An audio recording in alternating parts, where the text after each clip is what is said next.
I think AI may exceed the sum of human intelligence in around 5 years. In 5 years. Roughly 5 years is my guess. Um, so there really won't be anything that AI can't do better than humans, apart from being human, perhaps, about the future. You're sure that humans will no longer be in control in 10 years' time?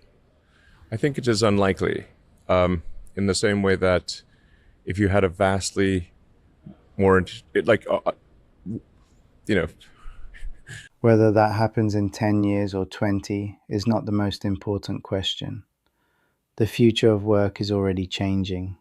Artificial intelligence writes software, it analyzes medical scans, it creates marketing campaigns, it translates languages, and it performs tasks that only a few years ago required university graduates. By 2030, around 170 million new jobs may emerge globally. About 92 million existing jobs could disappear. That is a net gain, but not for workers with yesterday's skills. Nearly 40% of core skills will change within 5 years. 85% of employers expect to invest in upskilling. The future of work is not waiting for education to catch up. Nowhere is this challenge more significant than in Africa. Africa has the youngest population on Earth. More than 60% are under 25. By 2050, 1 in 4 people on the planet will live here. This should be Africa's greatest economic advantage. Instead, it risks becoming its greatest missed opportunity. In the 21st century, the most valuable resource is human capital. Economists call Africa's youth boom a demographic dividend. A large working-age population can accelerate growth, as it did in parts of East Asia.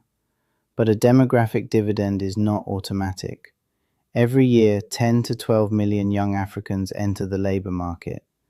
Fewer than 3 million formal jobs are created. More than 1 in 5 young people in sub-Saharan Africa are not in employment, education, or training. Unemployment is only part of the story. The deeper problem begins long before the labor market. It begins inside the classroom. Across sub-Saharan Africa, 8 out of every 10 10-year-olds cannot read and understand a simple text. This is called learning poverty.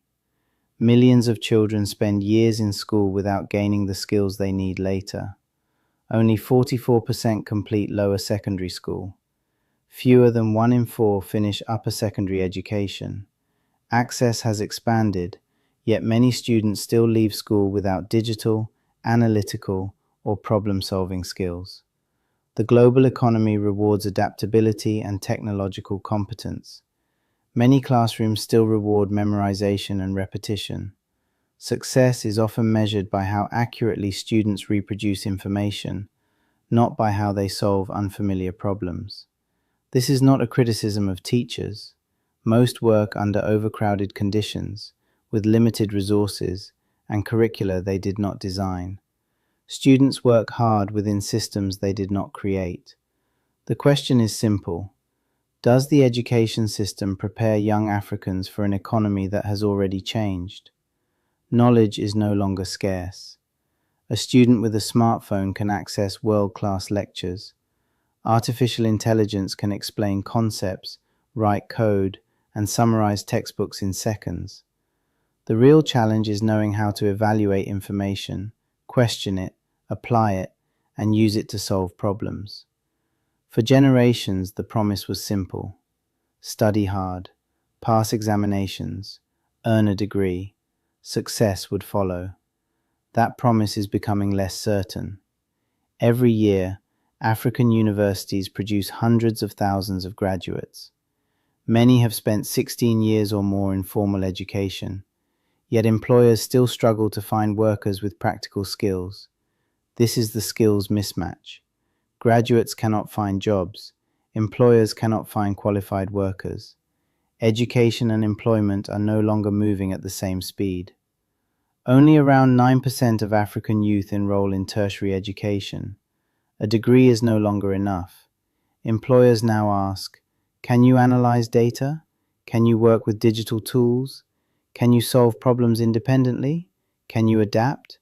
Can you work alongside artificial intelligence?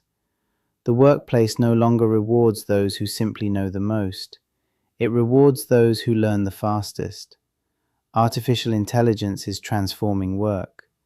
Machines now perform cognitive tasks once considered uniquely human: writing, programming, research, translation, and data analysis. Around 40% of jobs worldwide are exposed to AI. In advanced economies, the figure approaches 60%. Low-income countries face lower exposure for now, but that often reflects lower digitalization, not protection. The greatest danger for Africa is not automation, it is exclusion. Imagine two graduates. One knows how to use AI tools, analyze data, and solve problems. The other memorized for examinations, but never used AI as a learning or workplace tool. Which one is more likely to succeed? Many schools still face unreliable electricity, limited internet, and overcrowded classrooms. Teachers trained to integrate technology remain in short supply. Where computers exist, they are often taught as separate subjects. Students learn to operate software. They rarely learn how to use technology to solve real-world problems. Yet AI is becoming part of every industry: agriculture, healthcare, finance, manufacturing, education, and transport. Africa does not need to invent artificial intelligence. It must educate people capable of adapting it, improving it, AI-generated code and powers applying it innovation. to Digital African agriculture. challenges. Artificial intelligence is changing the future of work. Millions of jobs will disappear. Millions of new ones will emerge. The real question is whether workers will have the skills those new jobs require. No continent has more young people. No continent has more to gain or more to lose from the decisions made in its classrooms today. A child born in sub-Saharan Africa today is expected to realize only around 40% of their potential lifetime productivity if current education outcomes remain unchanged. The greatest loss is not unemployment alone. It is unrealized human potential. Africa's education systems do not need to copy every foreign model. They must connect more closely to the economy. Students need demonstrable skills, not only certificates. Universities need closer collaboration with industry. Teachers need to be equipped for the digital age. Artificial intelligence should become a learning partner, not a feared competitor. If Africa modernizes its education systems, its demographic boom could become one of the greatest economic transformations of this century. If education continues preparing students for yesterday's economy, Africa's greatest resource may never fully realize its potential. The future is not waiting. Artificial intelligence is not waiting. The global economy is not waiting.